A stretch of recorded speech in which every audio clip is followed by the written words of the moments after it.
We've been reflecting this month on brokenness. And as we have, I have found myself thinking about all of the stories that shape our cultures and how we make meaning of concepts like brokenness. And certainly, every religion, every culture has creation stories, stories of how the world came into being, whether it's the Big Bang or whether it's religious stories. And the dominant religious story in our culture, as I've known it, is the story of Adam and Eve. That God created a perfect garden where there was no brokenness. There was just one rule, and that rule was don't eat from the tree of knowledge. Now, Adam and Eve ate from the tree of knowledge, and the rest is history. All kinds of suffering came into the world.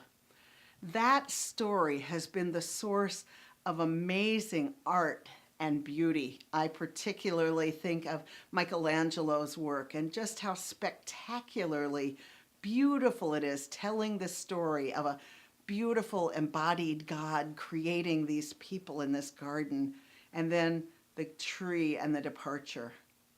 I think this story has also created a lot of suffering when it's been used in particular ways.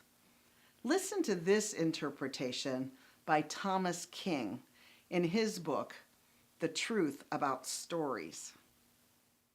What if the creation story in Genesis had featured a flawed deity who was understanding and sympathetic rather than autocratic and rigid?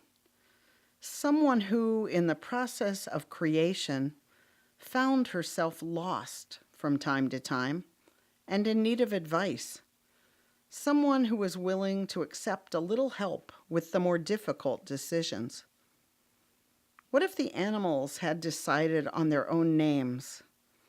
What kind of world might we have created with that kind of story? I'll never know what it's like to grow up with the kind of dominant story that King describes, where there's interaction and muddiness and co-creation and messiness. Rather, I've grown up in a world where the salient parts that are often lifted up from the Garden of Eden are, it was the woman, Lord. And we've been hearing a lot of that lately with Rush Limbaugh and others. Or how about this? God made Adam and Eve, not Adam and Steve.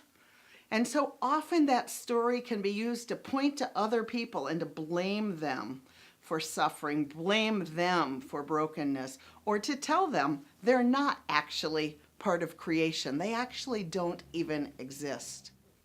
We who gather here tend to think it's a good thing to eat from the tree of knowledge.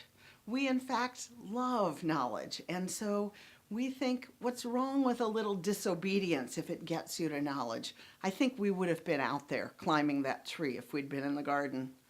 And you know, Steve Jobs used that image that the tree of knowledge, that bite was good, in designing a very famous logo that we're all familiar with. We know that apple with the bite out of it. But did you know that that is a religious statement by Steve Jobs about the beauty of knowledge? I love that. I've loved carrying this logo around knowing that. But here's another complication. Lately, we've had the opportunity to see the conditions in which people are making those devices with the beautiful logo that Steve Jobs imagined on each of them. So I was particularly interested in the interview with the woman who carves the apples into iPads. She carves 3,000 of them a day, 3,000 of these by hand every day. She works a 12-hour shift. She does have 2 breaks, 2 one-hour breaks. She lives in a dormitory with 7 other people. She does not see her children often. And in fact, she'd never seen an iPad. She'd never seen a whole iPad until the interviewer on the news showed her pictures of his own children on his iPad. She saw his children and not her own. And so there's nothing sacred about eating from the tree of knowledge, There's nothing unbroken about rebellion or anti-authoritarianism when it comes to that story. Every story, every system of meaning making can be used to hurt or to welcome other people. Even talking about brokenness can be a way to judge other people, as in, you're broken, your family is broken, your relationship is broken, you are broken, you are not part of the people. Every story can be used that way to divide, and every story has the potential in it to be used for healing. So our interest here isn't to pick one story and say it's a good story and another story and say it's a bad story. Our interest here in making meaning with each other is to figure out how all of us, with our broken bodies and our broken hearts and our imperfect relationships and all of the ways that we are imperfect, how we still yet dare to share ourselves with each other and to be whole. I love this book by Parker Palmer, one of my favorite thinkers. He's a Quaker educator. It's called A Hidden Wholeness, The Journey Toward an Undivided Life. Actually, it's a really long title. It goes on. It's Welcoming the Soul and Weaving Community in a Wounded World. And this is what he said that I particularly thought was profound. Wholeness does not mean perfection. It means embracing brokenness as an integral part of life.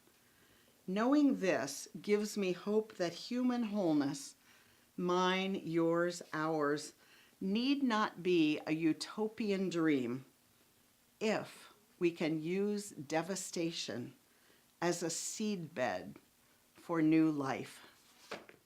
If we accept brokenness, whether we describe it as leaving paradise and living in a world where we're being punished by an angry God, whether we understand it as co-created messiness that's just the nature of who we are, whether we understand it as simply the way things are, what matters is how we find each other in this brokenness and care for one another.